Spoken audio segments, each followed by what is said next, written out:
Hey YouTube, what's going on? It's the one and only Black Avenger, aka the Black Azrael, Lee Sanders here of the RCWR show, coming at you right now for April 7th, 2015. A couple of minutes past the midnight hour over here on the East Coast, live with Jericho, the very first episode on the WWE Network, which is a exclusive monthly series to the WWE Network, made its premiere, which featured special guest John Cena.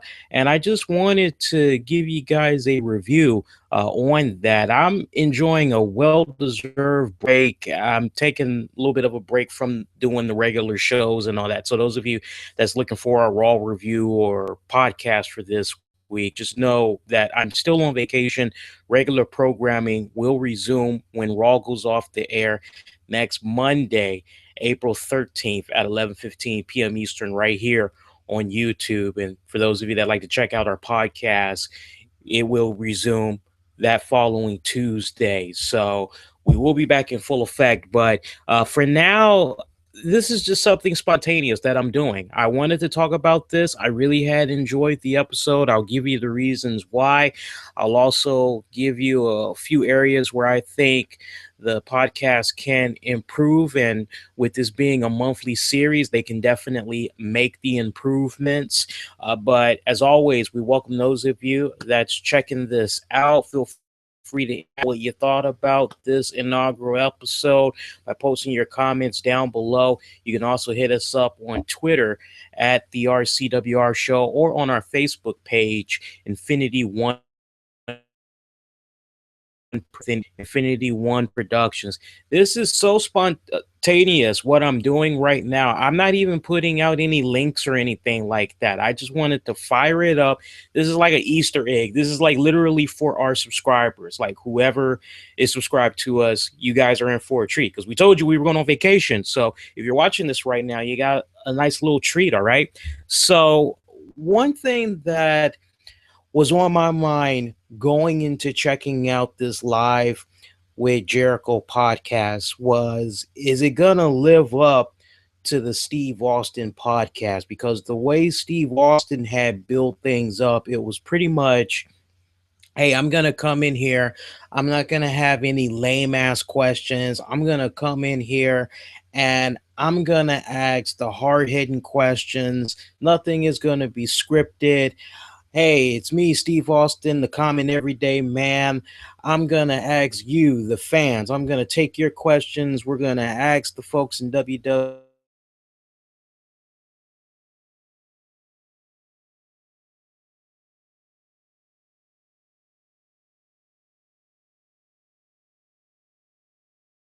You know, have probably heard about the various news reports that's been circulating that apparently Steve Austin, Vince McMahon, they had some type of a fallout, if you will.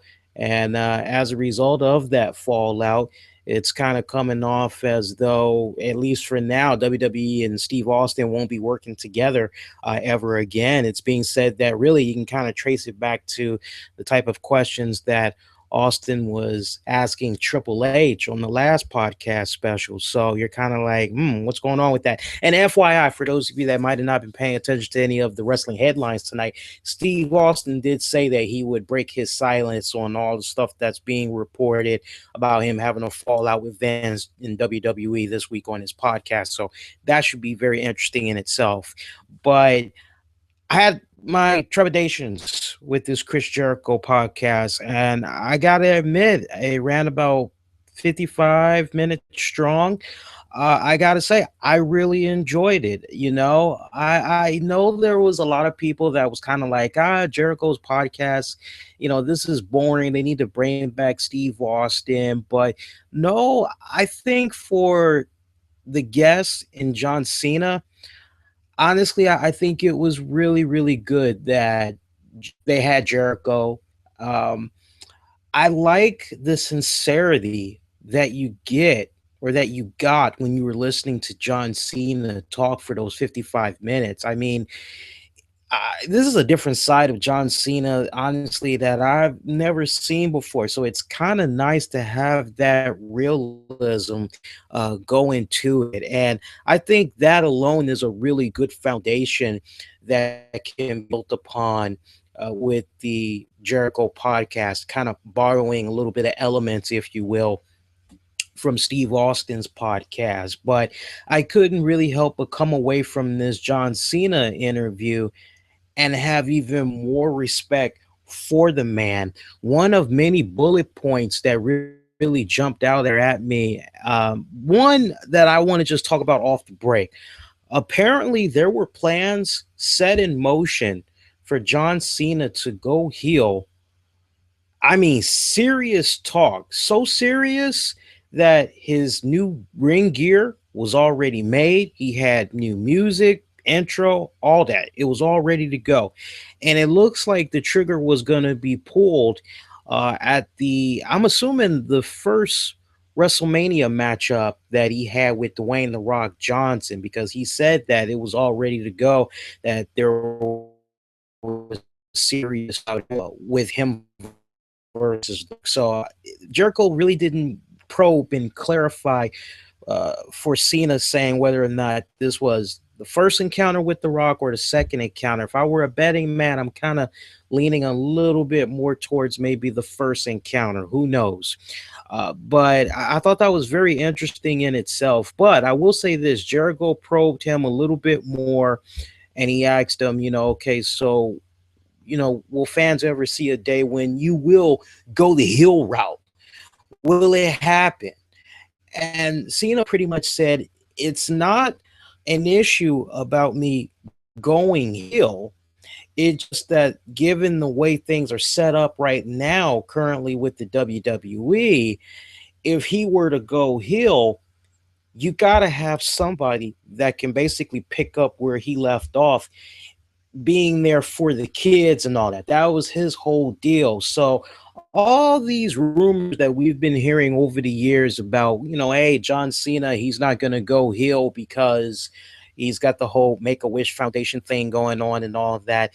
That didn't come out of his mouth tonight. Pretty much what came out of his mouth was, I don't have a problem doing it, but they need to have all the other pieces fall into place for him to do a move like that. So he also talked a great deal about his time in OVW. It was nice hearing him bring up OVW, as those of you that are familiar with our podcast.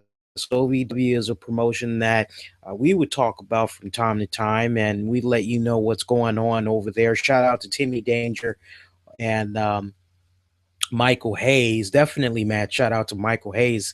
I'm not talking about Freebird Michael Hayes. I'm talking about Michael P.S. Hayes. P as in Paul, S as in Sam, as he recently had announced his retirement. He's going to be going into God knows what from here on out. But it was nice hearing John Cena talk about his days in OVW, because as far as he was concerned, it's so loose over there in OVW, at least when he was there, that creatively they just let you go out there and let you just put anything out there on the wall and try to see if you can make sense of it all, take what works, what doesn't work. And basically the creative freedom was what he really had enjoyed. They also talked about the elite class that was there in OVW. And for those of you that have followed your OVW long enough for an extended period of time, you know that class that John Cena was in, you had him, you had Brock Lesnar, you had Randy Orton, you had Batista, you had Shelton Benjamin. I mean, the list just goes on and on of great elites. And the topic was brought up about how all those guys I just named and others were brought up to the main roster before him, and that basically he was kind of kicking himself in the ass because he really felt like he could be a good contributor to the main roster, and that he just stayed diligent. He just kept working hard, being the first person to arrive, last person to leave. And that's something that you just keep hearing about over and over throughout the course of this interview, is his strong work drive, his strong work ethics. And something that was brought up. And I actually loved how the show opened up with Jericho and Cena, as Jericho said, okay, so we just saw you have a fantastic match with Cody Rhodes. Great match. Got a shiner as a result of that. I was more concerned with Cena falling on the top of his head first. I wish Jericho would have asked him how was his neck, because that move that he took from Stardust tonight, I just couldn't really help but say, damn, is his neck okay? Seriously. But I like how Jericho asked him off the break, you are now the United States champion and you're no longer in the main event scene. How's that transition been for you? How does it feel?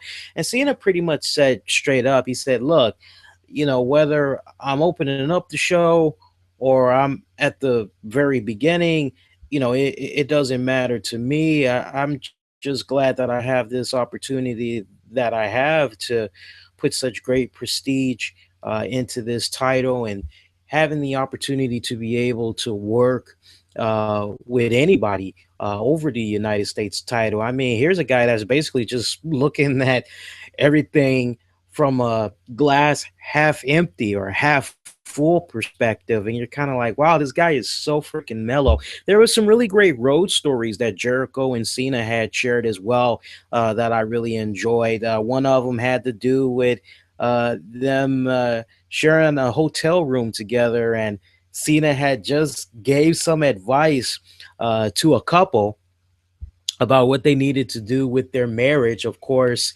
for those of you that are not aware, that couple is, oh my God, I think that couple is Amber Rose and who's the other one? Hang on, I gotta type it up for you guys.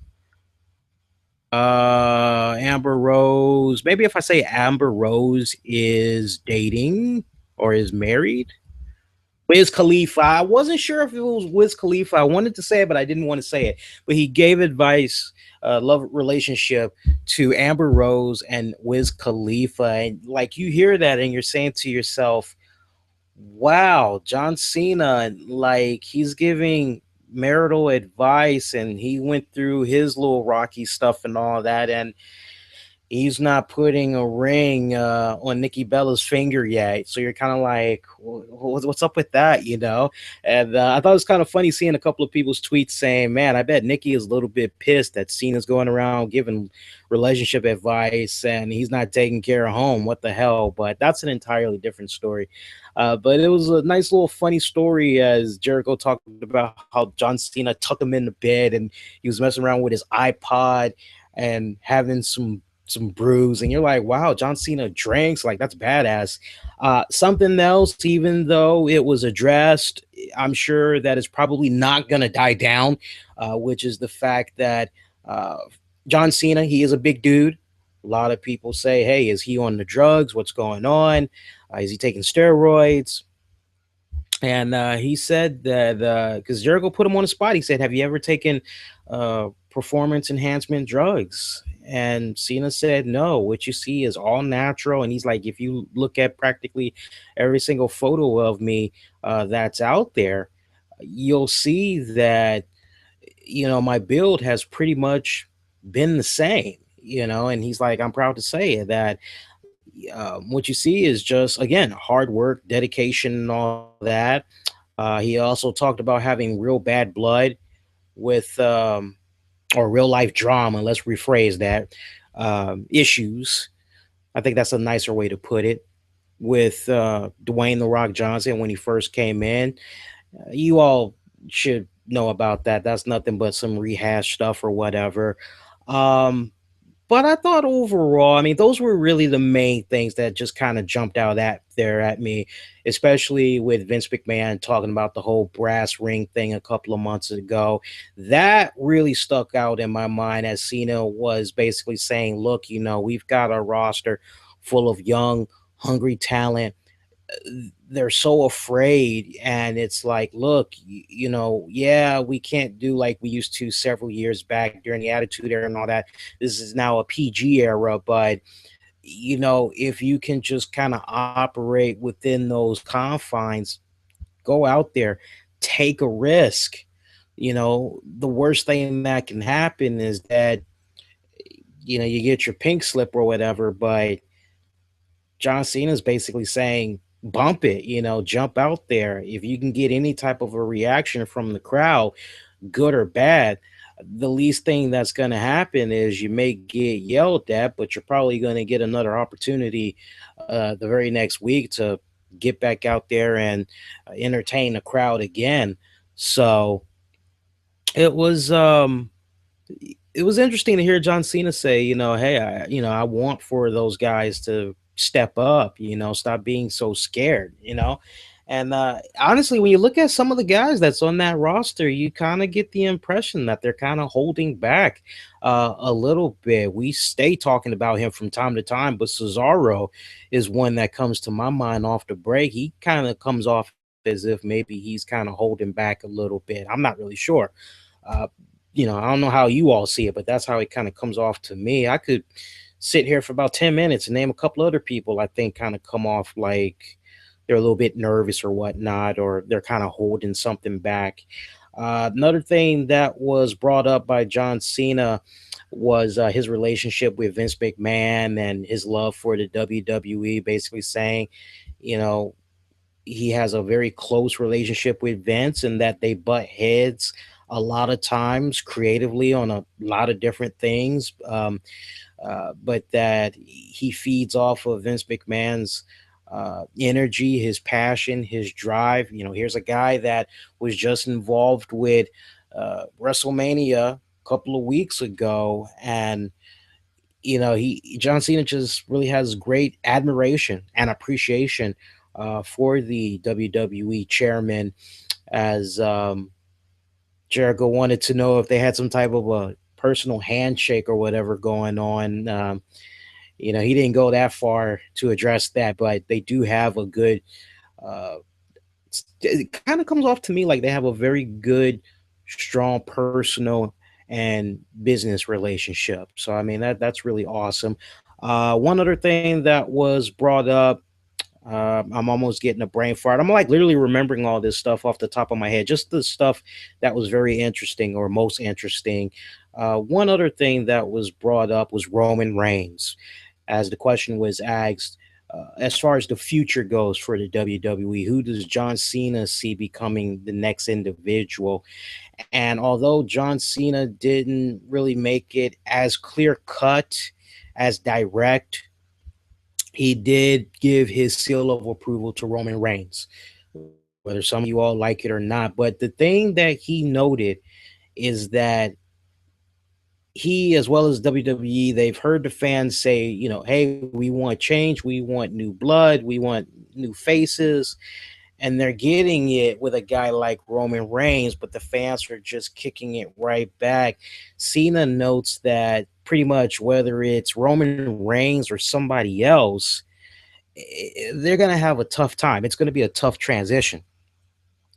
As Chris Jericho pointed it out, that, you got the Mount Rushmore of wrestling, and he mentioned Cena, Hulk Hogan, Stone Cold Steve Austin, The Rock. I know some of you are like, well, what about Shawn Michaels? What about Bruno Sammartino? What about, hey, I know exactly where you guys are coming from, okay? But I think you guys get the gist. But Cena basically said, with this generation, like whoever that next person is going to be, they're going to have a real tough time in connecting with the fans, because when it's all said and done, you can't please everybody. You guys know how it is. I'm sure you all have been seeing the reactions that Roman Reigns has been getting, and I'm sure it's very frustrating for those of you that are huge Roman Reigns fans. Hopefully that'll change in due time. But John Cena gave his seal of approval to Roman Reigns, saying he's got a great look. He takes his time in the ring. He operates very smoothly, and that he sees him having the greatest potential of all to be the man, possibly. So, I mean, we'll know in good time if Roman Reigns is going to be the man. Like I said, that individual right there continues to be a work in progress that is going to need a nice, good, slow build to him when it's all said and done. But overall, I would say if you already have the WWE network and you're just like, is this something I should check out? I would definitely say check it out. It's very interesting. And I can't help but really recommend this to the anti John Cena fans, like the John Cena haters that's out there. I would highly recommend that you guys check it out because you'll come away from this saying, you know what, it was kind of nice to see the real side of John Cena come out. Because I know a lot of people were like, what John Cena are we going to get? Are we going to get the one that we see during a 3 hour episode of Raw? Or, what John Cena exactly is going to show up, you know? Um, but it was really good. I would recommend that you check it out. And then even if it's a situation where you don't have the WWE network, I mean, they just rolled out a new campaign saying that it's going to be free all month long. So if you've never signed up for the WWE network subscription before, sign up. You get it for free. You can check out that special. You also get to check out Extreme Rules for free. And I mean, hey, once the pay per view is over, not impressed with their library, you can say bump it and just cancel the next day because that's the beautiful part. No commitments, cancel at any time. But I would definitely recommend to you newer folks out there, go out of your way, sign up for it, check it out. You won't be disappointed. I'll let you in on a little bit of a secret, or not really a secret, but a little bit of a friendly tip.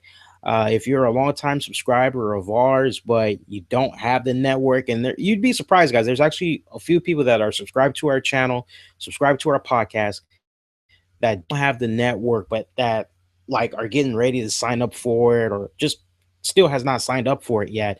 If you're a big fan of our show and our product, I'd recommend you go to our website, and all the links you need is in the episode description.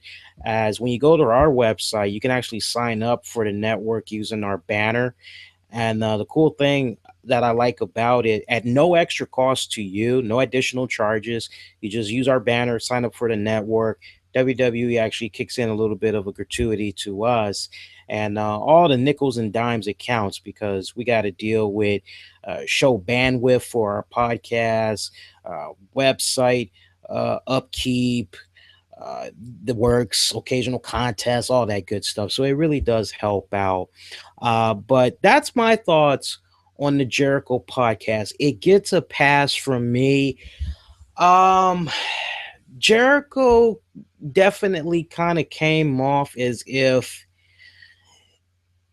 he got his questions out there, but at the same time, let's be brutally honest, we're not gonna get like the Steve Austin podcast. And those of you that get what I'm saying, we're here. I don't need to explain any further. But for those of you that's like, I don't understand exactly what you mean, Lee, Jericho is one of those type of cats. He's definitely going to do everything in his power to protect the boys because he's still one of the boys. He has that really good, healthy relationship that's going on with the WWE. I mean, the writing should have been on the wall for anybody that's like making their rounds, listening to podcasts and all that. The writing should have been on the wall that sooner or later Jericho was going to be doing something with the WWE network for the simple fact he had a series of guests from the WWE come to his podcast. And I'm sure higher ups in WWE was paying attention to those WWE superstars appearances on his show and are looking at him and saying, I wonder if maybe we could do some type of soft launch or whatever on our network with Jericho. So, Jericho, I honestly feel, and maybe in due time I could be proven wrong, but he kind of comes off to me that like he's definitely going to do everything in his power to protect the boys, try to protect the WWE, unless otherwise, and when that otherwise does come, it's WWE that's feeding it to him, telling him, hey, we need you to go this route. We need you to steer the conversation in this direction. Make sure you bring up this topic. So, whether you all may like that or not, I know there's definitely a lot of you that are probably screaming, bring Steve Austin back. It's a good alternative, though. I will definitely say that it's almost a little bit similar to what you get with Jericho's typical podcast, Talk is Jericho, but slightly better. I feel just a little slightly better, but I give it a seal of approval. I dug it. I'm actually looking forward to the next one. I'm a little bit curious who his next guest is going to be. Can we get Stephanie McMahon already? I've been patiently waiting for a Stephanie McMahon interview on the network. I would just love to just hear her for like an hour. I'm sure that would be a very, very interesting conversation. And I'm actually just picturing the chemistry alone with Jericho and Stephanie. I think it would be really badass. But that's my take. I want to hear from you guys. Let me know what you thought about the Live is Jericho podcast. Was it good? Was it bad? If there's any areas where you see it can be improved, sound off on it. And we'll follow up on what you all have to say next week. As I'm still on vacation, I will be back next Monday, right after Raw goes off the air, right here on YouTube. So join us. We'll cover Raw Fallout, as at that point, we'll be about 2 weeks away from the Extreme Rules pay-per-view. Our podcast will be back that same week as well. Pay attention to our social media pages, because I will have wrapped up in a few hours a really cool interview with a very special guest. I'm very excited to be able to talk to this individual. I've actually been a fan of their work for a little while now, and it's really awesome that in a couple of hours I'll be able to sit down and chat with them. YouTube, you definitely want to make sure you're paying attention to our channel here this week, because the interview will be given to you all first, as it will be a face-to-face video interview that you guys will be seeing. I always love it when we do those face-to-face video interviews. And that is going to do it. If you're new, you're checking us out for the very first time, I love to have you subscribe to us so that you never miss out on all the great content we do for you here on a weekly basis, whether it comes to great reviews like what we're doing for you guys right now, where we're breaking news, doing a little bit of stuff in between. I mean, we do a little bit of something for everybody. So make sure you hit that subscribe button. Do share this a number of ways. You can Facebook it, Google Plus it, retweet it. One of the many ways you can spread a good word about our content. Give this a thumbs up. When you give a thumbs up, you're basically showing your appreciation and support for us YouTube video creators. That is going to do it. A very good night. Good morning. Wishing all y'all to be safe. Most importantly, be kind to one another. We'll see you next go round. Everybody, take care.